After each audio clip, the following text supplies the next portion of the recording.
वो वीडियो मैंने देखी जरूर है, लेकिन मैंने उसको उतना बगौर मुशाहिदा उसका नहीं किया है।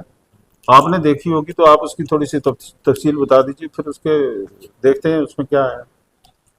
जी, वो वीडियो यूँ है कि हमारे खिताए पीर पंचाल की भारतीय जनता पार्टी की पहाड़ी क़यादत एक बड़े लीडर हैं। उनका एक वीडियो वायरल हो रहा है जिसमें वो दरहाल में कुछ वहाँ पे ऐसी जगह हैं, जैसे वो बाबा गिरजन देव सिंह का नाम ले रहे हैं। वहाँ पे कुछ जो सर हैं, वाटर बॉडीज़ हैं, नंदन सर, सुख सर, कटोरिया सर। तो उनका ये कहना है जनाब कि कुछ धार्मिक आस्थाएं इनसे जुड़ी। उन्होंने एक बड़ी देवमालाई कहानी बयान की है। और वैसे खान साहब, मैं आपको बताऊं कि पिछले कई अरसे से वो इस बात पे फोकस कर रहे हैं कि उसको तीर्थ स्थान के तौर पर डेवलप किया जाए। उससे इलाके की तामीर और तरक्की में चार चांद लग जाएंगे। यानी यूं कह लीजिए कि जैसे है ना आपका अमरनाथ यात्रा, या इस तरह का वो कुछ वहां पे तीर्थ स्थान डेवलप करवाना चाहते हैं। और कल एक मीटिंग हो रही थी दरहाल में, जिसमें वो तरुण चुग जी थे, बाकी लोग थे। तो उन्होंने फिर से एक बार कहा कि हमारी बार बार कहने के बाद जो है कश्मीरी क़यादत ने हमारी इस रिक्वेस्ट पे काम नहीं किया, और यहाँ पे जो है वो तीर्थ स्थान जो है वो डेवलप। तो वो अपील कर रहे हैं कि फौरी तौर पर उस पर काम शुरू की जाए। तो अब उस तीर्थ स्थान के बनने से उस इलाके की तामीर और तरक्की पर, या सोशो कल्चरल या तहजीबी और सकाफती क्या मुज़मरात होंगे, उस पर तो हम गौर करेंगे, उस पर तो आप बताएं। लेकिन पहले खान साहब ये बताइए आपके इसका हिस्टोरिक प्रोस्पेक्टिव, तारीखी पस मंज़र क्या है जो उन्होंने तकरीर, जैसे आप कह रहे हैं सब लोग हमने सुनी है, तो उसका तारीखी पस मंज़र जरा नहीं, आप हमें। मोटे मोटे तौर पे मुझे नहीं पता उनकी क्या नीयत है, लेकिन हो सकता है उनका ये ख्याल हो कि ये कोई रिलीजियस टूरिज्म जो है वो इससे ग्रो करेगा और उस खिते को फायदा होगा। जो जो क्लिप उनका मैंने सुना उसमें वो एक कहानी बता रहे हैं कि यही जो आपने कहा गिरजन देव सिंह और उसके बेटे और बेटी। लेकिन इस खिते की जो तारीख मैं जानता हूँ, जितनी एक मैंने पढ़ी है, जो डॉक्यूमेंटेड हिस्ट्री है, जो किताबों में जिनके हवाले मिलते हैं, उसमें तो मुझे कहीं नजर नहीं आया कोई गिरजन देव सिंह नाम का कोई बादशाह इस इलाके में, या कोई राजा इस इलाके में गुजरा हो, या उसकी कोई औलाद रही हो। फिर वो किस खानदान से था, कौन सी डायनेस्टी थी, कौन से दौर में यहाँ हुआ वो। तो उस तरह की चीज़ तो हमारी इस हिस्ट्री में तो नहीं है, मुझे नज़र नहीं आई। हो सकता है मेरी कम इल्मी हो। तो वो एक, जैसा कि हमारे बहुत सारी लेजेंड्स जो मंसूब होती हैं मुख्तलिफ इलाकों के साथ, मुख्तलिफ मौज़ूआत के साथ, चीज़ों के साथ, तो उस तरह का एक मफरूज़ा तो है वो। और वैसे भी आपको मेरे ख्याल से इस तरह के जो बाकी यहाँ पे लोकेशंस हैं उनके बारे में भी ज़्यादातर मफरूज़ात के ऊपर ही वो कहानियाँ बिल्ड अप करके बाद में उनको फिर अ, उसके साथ रिलीजियस सेंटिमेंट्स को जोड़ दिया गया है। और गाहे गाहे आप देखते रहे हैं इस जम्मू कश्मीर में, बल्कि इस मुल्क के अंदर बेशुमार जगहों पर बेशुमार ऐसे मकामात हैं जिनको इन देवमालाई कहानियों की बुनियाद पर एक हकीकत के तौर पर पेश करके उसको लोगों के सेंटिमेंट्स के साथ जोड़ा जाता रहा, जिसके बहुत सारे फ़ायदे भी हुए, नुकसानात भी हुए, कम्युनिटीज़ के बीच में आपस में इख्लाफात भी हुए। तो मेरी नज़र में तो इस तरह की कोई तारीख इस जगह पे नहीं मिलती है। और ये जिन मकामात का उन्होंने तज़किरा उसमें किया है, ये डिस्ट्रिक्ट पुंछ में आते हैं मेरे ख्याल से। और आमतौर पे इन जगहों पे हमारे लोग गर्मियों में अपने माल मवेशी लेके, ढोकें जो हैं उनकी वहाँ, और वो अक्सर वहाँ ग्रेजिंग पर्पसेस के लिए माल मवेशी लेके जाते हैं लोग। उतना मुझे इल्म है, लेकिन मुझे ये इल्म नहीं है कि यहाँ कोई इस तरह का कोई आप जिसको कहें एक रिलीजियस टूरिज्म डेवलप करने के लिए कोई एक मकाम नया पैदा करने की गुंजाइश मौजूद है, जिसके ज़रिए से ये टूरिज़्म यहाँ का डेवलप होता हो। आपने इसके तारीखी पस मंज़र पे तो बात की, लेकिन थोड़ा मुख्तसरन ये बताइए। चलिए, कुछ भी है, देवमालाई कहानियाँ हैं, कुछ हैं, लेकिन अगर ये सब करने से इलाके की तामीर और तरक्की जो है वो होती है, इलाके की काया पलट होती है, और मुझे लगता है कि उसमें हमें कोई ऐतराज़ नहीं होना चाहिए। वहाँ पे अगर इस तरह का कोई तीर्थ स्थान बन जाता है, और हमारे पोनी वाले को, हमारे मजदूर को, हमारे तमाम लोगों को, क्योंकि आपने देखा अमरनाथ यात्रा के दौरान, और एक टूरिज्म बढ़ेगा, और ये सारा इलाका जो है भारत के रिलीजियस टूरिज्म के नक्शे पर आएगा। तो तामीर और तरक्की तो खैर इससे मुझे लगता होगी। आप क्या लगते हैं इसके यानी तहजीबी और सकाफती क्या मुज़मरात होंगे इस इलाके के लिए? जी। अमरनाथ गुफा जो है उसके बारे में जहां तक मुझे याद है वहां कोई बूटा मलिक साहब थे, और बूटा मलिक साहब ने कहीं किसी साधु ने उनको कोयले की बोरी दी, और कहानी जो बताई जाती है, और बाद में वो कोयले की बोरी को लेके जब मलिक साहब अपने घर पहुंचे तो उनके उस बोरी में से सोना निकला। तो हो सकता है ये मलिक साहब भी सोचते हों कि यहाँ कोई इस तरह की बोरी निकल आएगी इन पहाड़ों के ऊपर जिसमें से सोना निकलेगा। अगर वो सोना निकल जाता है तो अच्छी बात है, लेकिन इसके जो मुज़मिरात हैं उनको हमें जो है किसी सूरत में फरामोश नहीं करना चाहिए, क्योंकि जो इसकी जो एसेंस है उसे हट के हमने माजी करीब में देखा है कि जम्मू कश्मीर में चीजें किस तरीके से तय उबाला हुई हैं। तो वो खदशात जो है उनको आप ब्रश असाइड नहीं कर सकते, उनको मलहूज़ नजर रखने की जरूरत है। अगर टूरिज्म को डेवलप करना है तो उसको इस तरह की आस्था का पॉइंट बनाने के बगैर भी किया जा सकता है ना। वो उसके लिए जरूरी तो नहीं है कि आप कहें कि नहीं जी यहाँ पे कोई स्थान बनेगा या फिर कोई गिरजन देव सिंह हुआ था। अगर गिरजन देव सिंह नहीं हुआ तो भी तो इन चीजों को, इन एरियाज को डेवलप किया जा सकता है एक आम सादा से तरीके से, जैसे गुलमर्ग है। तो गुलमर्ग में कोई स्थान नहीं है, लेकिन गुलमर्ग उसके बावजूद भी टूरिज्म का एक बड़ा सेंटर है, पहलगाम है। तो आप इसको बजाय गुलमर्ग बनाने के अगर आप अमरनाथ बनाना चाहेंगे तो वहां मुश्किल तो होगी। शुक्रिया बहुत बहुत जी खान साहब। हमारे साथ नामवर ट्राइबल एक्टिविस्ट मौजूद हैं, रईस चौधरी साहब, और ये उस बरादरी से हैं कि जो जिन लोगों का इन ढोकों पर इन टूरिस्ट स्पॉट ये जो सेहत अफ़ज़ा मकामात हैं या इन पर इनके माल मवेशी जाते हैं, तो वैसे भी एक इलाके की जो फ्रेजाइल इकोलॉजी है, ये सारी चीज़ें हैं। हिस्टोरिकल अभी तक हमारी आंखों के आगे से ऐसा कोई इफेक्ट गया नहीं, ये कल ही सुना है। तो जहाँ तक मैं समझता हूँ कि इकबाल मलिक साहब कल तक जो एक चैंपियन थे ट्राइबल्स के, तो वो आज एक सेल आउट के तौर पे काम कर रहे हैं। और मुझे जहाँ तक मेरी समझ है, तो शायद मैं ज़्यादा सख्त अल्फाज बोल जाऊंगा, मैं तो ये ऐसा समझता हूँ, ऐसा सोचता हूँ, मेरी समझ में ये आ रहा है कि ये एक स्क्रिप्ट दी जा रही है दिल्ली से कुछ अपने सेल आउट्स को। पहले ये किसी काज पे काम कर रहे थे, वो बात समझ आती, लेकिन अब जो ये काम कर रहे हैं ये एक सेल आउट्स के काम होते हैं।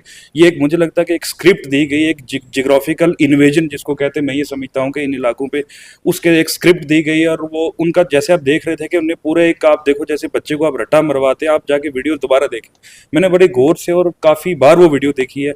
अब देखियो बड़ी एक लाइन में वो जैसे रटे हुए वैसे वो नाम ले रहे हैं, उसके आगे उनके मुँह में कभी हमने ये नाम सुने नहीं। तो ये काफ़ी गौर फिक्र वाली बात है ये दरहाल को भी लेके। अगर ऐसा कुछ होता तो हिस्टोरिकल मेरे ख्याल से जे.एंड.के की हिस्ट्री बड़ी हमेशा से रही है, कहीं ना कहीं ये होता। ट्राइबल्स की कल तक ये चैंपियन थे, आज ट्राइबल्स जो सारा हमारा दरगुजर है वो इन्हीं इलाकों पे है। तो अगर यहाँ कुछ वो किसी चीज़ की बात कर रहे हैं, मुझे लगता है कि एडवेंचर, पहले लोग जो हाइकिंग के लिए जा रहे हैं यहाँ, तो कैंपिंग शैम्पिंग के लिए वो जो लोग इंटरेस्टेड है वो बड़ी लोग जाते हैं, वो हर चीज़ का वहाँ प्योरिटी का ख्याल भी रखते हैं। तो मुझे लगता है ये एक जो नया फितना है ये कोई एक स्क्रिप्टेड है, दिल्ली से स्क्रिप्ट आ रही है, ऐसा कोई है नहीं है। और इसका काफ़ी नुकसानात होंगे, कल ट्राइबल्स के आम आबादी को भी इसके काफ़ी नुकसानात होंगे। नहीं चौधरी साहब, आप बताइए, जो आप एक ऐसे कबीले से ताल्लुक रखते हैं कि मुझे लगता है कि आपका कबीला सबसे ज्यादा मुस्तफीद होगा। आपका पोनी वाला, आपके जितने भी लोग इस वक्त माल मवेशी का काम करते हैं वो तो रातों रात लाखपति बन जाएंगे, इतनी मजदूरी, इतना काम मिलेगा, होटल इंडस्ट्री खुलेगी इलाके में। वो तो एकदम जो है, वैसे भी दराल को वो पता नहीं छोटा मिस्र कहते हैं, वो तो सचमुच से इतना खूबसूरती, और इसको हमें अपोज तो नहीं करना चाहिए। ये तो खूबसूरती को आर्टिफिशियल करने की बात है। जैसे मुतला खान साहब ने कहा कि गुलमर्ग भी है, तो मुझे लगता है वो इतना far flung area. Iqbal Malik साहब को पहले जो दराल की रोड है उसको सिंगल से डबल लेन पहले उस पर काम करना चाहिए। बड़े बड़े जो मल्टी करोड़ के प्रोजेक्ट्स हैं इन पे बात करनी है बड़ी दूर की बात है। उनको पहले जो इतनी देर वो कर रहे हैं आज सेलर्स का काम, उनको कम से कम अपनी जो दराल वाली रोड है उसको ठीक कर लेना चाहिए, कम से कम कहीं एम्बुलेंस चलने के काबिल वो रोड हो जाए। तो ये बाकी ये एक मतलब लंबा मौजू है, ये एक लंबा वक्त चाहिए इस पे बात करने के लिए। और आज शुक्र है कि आपने बड़े मोतबर लोगों ने इस पे बात की, और जो काम हम करने वाले थे वो आप लोगों ने एक एज अ कलेक्टिव यहाँ आप बैठे और ये शुरू हुआ काम। तो इस पे मुझे लगता है डिस्कशंस होनी चाहिए और लोगों को इसको अच्छे तरीके से अपोज करना चाहिए। अहम बात यह है कि क्या अगर आपने टूरिज्म को डेवलप करना है तो उसके लिए हमें इस तरह की जगहों का सहारा लिए बगैर क्या हम उस पर काम नहीं कर सकते? क्या टूरिज्म को हम एक्सप्लोर नहीं कर सकते? इस रिलीजियस सेंटीमेंट को जोड़े बगैर उनको नहीं किया जा सकता है?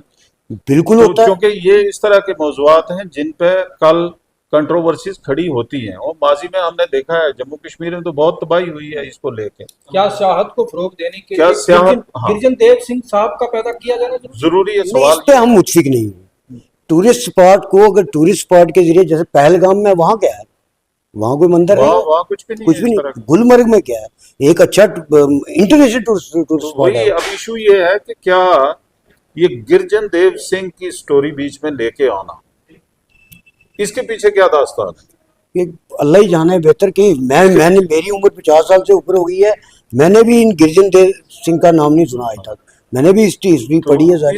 इससे ये क्या क्या करना, क्या ये एक, जैसे इन्होंने बताया, मैं इनकी बात पे कुछ हद तक मुतफिक हूँ जी। कि ये सिग्नल कहीं से आया है कि इसको पॉइंट आउट करो और इस पे काम शुरू करो। हमारे साथ जम्मू कश्मीर हाई कोर्ट के एडवोकेट्स भी हैं दो। मैं आकिब वानी से बात शुरू करना चाहूंगा। आकिब वानी साहब, क्योंकि हम सब लोग पीर पंचाल खित्ता से मुतल्लिक हैं, आप बताइए क्या कहेंगे? जी, मैं इसके थोड़ा जो इन्वायरमेंटल पर्सपेक्टिव है इसका, कि इन केस अगर ऐसा प्रोजेक्ट जो है वो मंजूर हो जाता है तो उसके रेमिफिकेशंस क्या होंगे, कॉन्सिक्वेंसेस क्या होंगे, उस पर भी हमें गौर फिक्र करनी है, कंटम्पलेट करना है।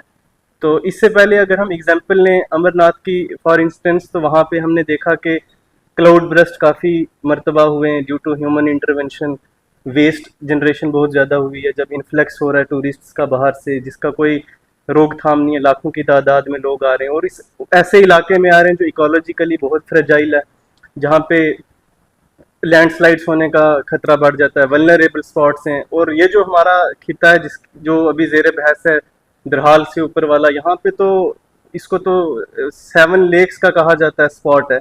तो अगर गवर्नमेंट की इंटेंशन है इस जगह को एज टूरिस्ट स्पॉट बिल्ड करने की, इसे टूरिज्म मैप पे लाने की, तो उन्हें चाहिए कि उसको एज ए टूरिस्ट स्पॉट वहाँ पे टूरिज्म मैप पे लाएं, लेक्स को एक्सप्लोर करें, यहाँ पे डॉक्यूमेंट्रीज करें, आइडेंटिफाई करें इन स्पॉट्स को, ताकि वो नेशनल मैप पे आ सकें। लेकिन वो सहारा लेना उसका रिलीजियस सेंटीमेंट्स का, ये ऐसा लगता है कि ये एक नेफेरियस डिज़ाइन के तहत आइडियोलॉजी की, उस पे, उनकी डिक्टेट्स पे, उनकी स्क्रिप्ट पे ऐसी चीज़ हमारे इस इलाके में लाई जा रही है। तो दिस इज़ वेरी अनफॉर्चुनेट, ऐसा नहीं होना चाहिए था। और इसके जो इकोलॉजिकल रेमिफिकेशंस होंगे, क्योंकि ये इलाका बहुत इकोलॉजिकली फ्रेजाइल है, जब ह्यूमन इंटरवेंशन होगी, इन्फ्लक्स ऑफ विजिटर्स होगा जिस पे कोई कंट्रोल नहीं होगा, डिफॉरेस्टेशन होगी, उसके बाद ये फ्लड्स का खतरा हो जाएगा, इकोलॉजिकल इम्बैलेंस हो जाएगा, क्लाइमेट चेंज आगे ही कितना बड़ा ग्लोबल चैलेंज बन के हमारे सामने आया है। तो ये जो सारे पहलू हैं इन्हें मद्देनजर रखना पड़ेगा, उसके बाद ही इनको किसी डिसीजन की तरफ जाना चाहिए। जी, माहौलियात का बड़ा अहम एस्पेक्ट है। वाकई माहौलियात की तबाहकारियाँ जो हैं इस वक्त, वाकई वो बहुत बड़ा खतरा है। और वैसे भी जो हमारा हिमालयन रेंज है सारा, ये बड़ा फ्रेजाइल इकोलॉजी है। और बहुत से एनवायरमेंटिस्ट ने पहले से ही ये मुतनब्बे किया है। यानी मुझे याद है कि इस अमरनाथ को लेकर भी कि इतना इन्फ्लक्स जो है वो बहुत ग्लेशियर पिघलने का खतरा है। बाकी चीज़ें, हमारे साथ एडवोकेट फैसल खान साहब हैं। जी बताइए जनाब।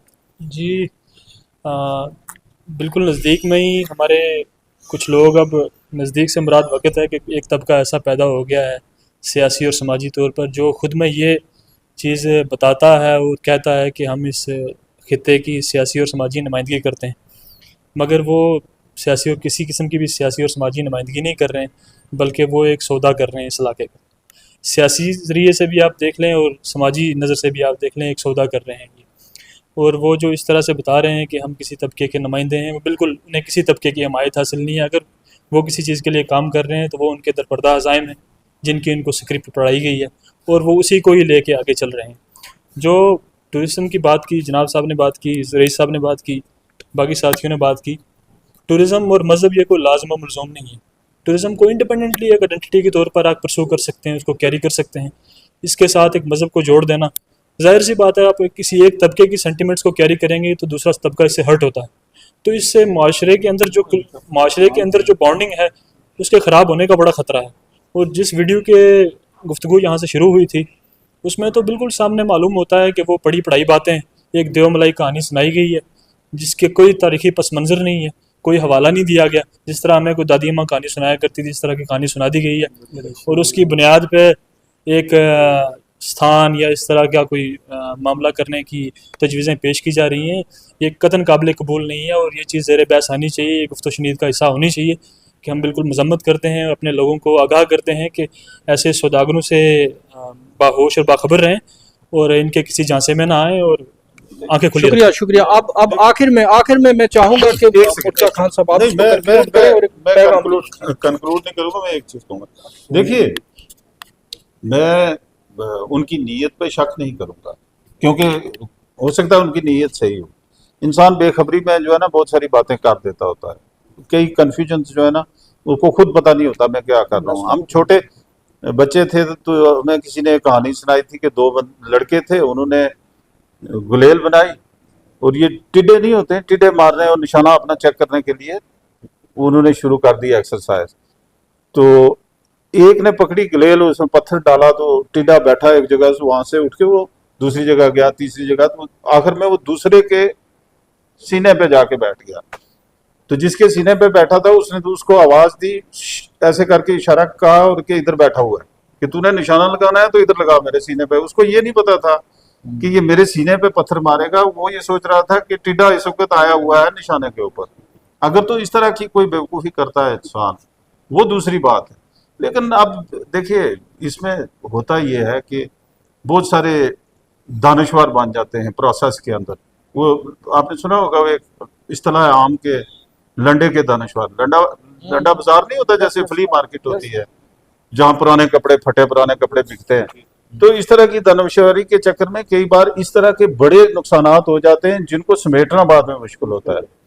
तो मैं ये समझता हूँ कि अभी हमें नहीं वो एकदम से ये कंक्लूजन ड्रा करना चाहिए कि ये किसी बड़े मंसूबे के तहत है, लेकिन इस तरह की हिमाकतें भी कई बार जो है वो बहुत बड़े मंसूबों को जन्म देती हैं।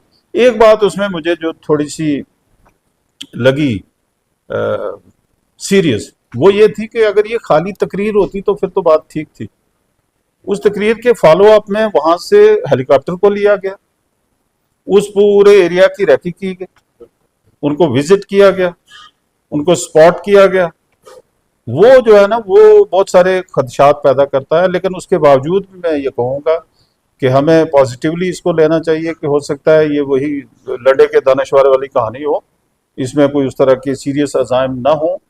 और हम लोगों को भी अलबत्ता ये पता रहना चाहिए कि हमें किन किन चैलेंजेस का सामना मुस्तकबिल में हो सकता है। अगर टूरिज़्म को डेवलप करना है तो उसके लिए हम सबको यूनाइटेडली मेरे ख्याल से इसको प्रोजेक्ट करना चाहिए, बट इसको टूरिज़्म के कंटेक्स्ट में लिया जाना चाहिए। ये नहीं है कि आपको इसको किसी गिरजन देव सिंह या किसी बाबा गिरजन या बूटा मल्क या कोई दूसरा मल्क जो है वो सोने की बोरी और वो ये सारी कहानियाँ इसके साथ नहीं जुड़ी होनी चाहिए। एक्सक्लूसिवली टूरिज्म, और जैसा कि इन्होंने कहा कि आपने पहले पहुंचना है वहां कहाँ, उस पहाड़ की चोटी पे, और उसके बाद ये किस्सा शुरू होता है, उसके आगे दूसरा पहाड़ है जिस पे ये लेक्स है।